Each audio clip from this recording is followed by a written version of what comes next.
ചികിത്സാ ചിലവ് മൂലം ബുദ്ധിമുട്ടിലായ പാനൂരിലെ 6 മാസം പ്രായമുള്ള ധ്രുവിമോൾക്ക് കരൾ പകുത്തു നൽകാൻ തയ്യാറായി അമ്മ ദിവ്യ. ചികിത്സാ ചിലവ് കുടുംബത്തിന് താങ്ങാൻ പറ്റാത്തതോടെ ഉദാരമതികളിൽ നിന്നും സഹായം ലഭ്യമാക്കാനായി പാനൂർ മേഖലയിലെ നാട്ടുകാർ ഒത്തുചേർന്ന് ധ്രുവിമോൾക്കായി ഒരു ചികിത്സാ സഹായ കമ്മിറ്റി രൂപീകരിച്ചിരിക്കുകയാണ്. നിഷ്കളങ്കമായ ചിരിയോടെ ജീവിതത്തിലേക്ക് നോക്കുന്ന 6 മാസം പ്രായമുള്ള ധ്രുവിമോൾ ഇപ്പോൾ വലിയൊരു വേദനയെ അതിജീവിക്കാനുള്ള പോരാട്ടത്തിലാണ്.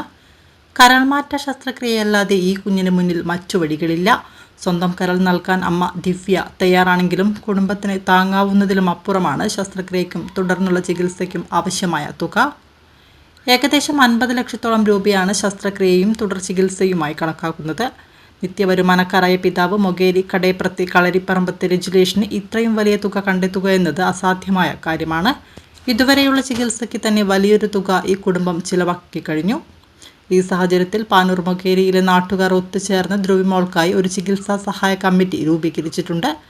ജനപ്രതിനിധികളുടെയും നാട്ടുകാരുടെയും മേൽനോട്ടത്തിലാണ് ഈ കമ്മിറ്റി പ്രവർത്തിക്കുന്നത്.